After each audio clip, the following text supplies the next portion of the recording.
They tired of not getting what they deserve. A renewed push for restitution from Portlanders. An unfulfilled promise. Like this woman who goes only by the name Bird. Well, this battle's been going on since it started, right? Since the 60s and 70s.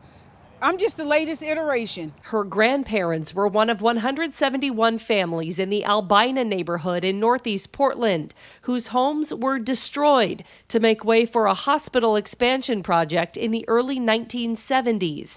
The majority of families displaced were African American. My grandmother's house and my granddaddy's tavern was just down there across the street.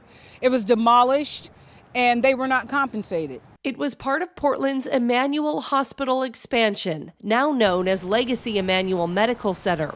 Using eminent domain, the city razed hundreds of homes and businesses, then sold 55 acres of land to the hospital in the name of urban renewal. The expansion never happened. EDPA 2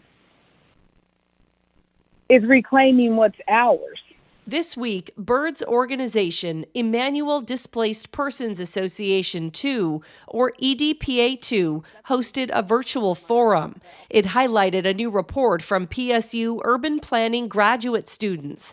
The report details the financial toll of the hospital expansion 50 years later. Every one of these lots, we have the data for what the home was assessed for originally. If this community had never been removed, how much would their homes be worth today? The report concludes that the displaced families are owed $89 million when factoring in current fair market value and inflation. Now, Bird is pushing the city to offer restitution before it moves ahead with redevelopment plans at the corner of North Williams and Russell. Every home that was demolished. The very place Bird stood with supporters to call for accountability from city leaders. It's a vacant piece of land that was taken as part of the hospital expansion. Today, the city of Portland, Legacy Health, and Prosper Portland are working on plans to redevelop the 1.7 acres. Planners say the Williams and Russell project will honor Portland's African American community and support housing and economic needs. In response to Bird's demands for restitution, the mayor's office released this statement.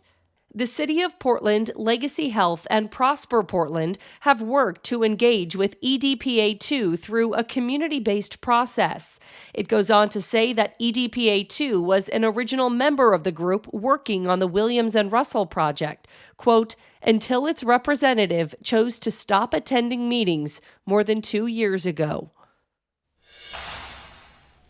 Now, Bird says that there were a number of reasons why she and her group, EDPA2, stopped working with the city and others on this project, including an emergency medical condition that she says she suffered. She also says that she felt people in her group were not being heard by the city and others working on the Williams development project. And I do want to point out that I pushed back to the mayor's office asking specifically about these demands for restitution and their comment on that. And so far, I have not heard back. Laurel. We'll see if we do hear from them. Thank you, Ashley.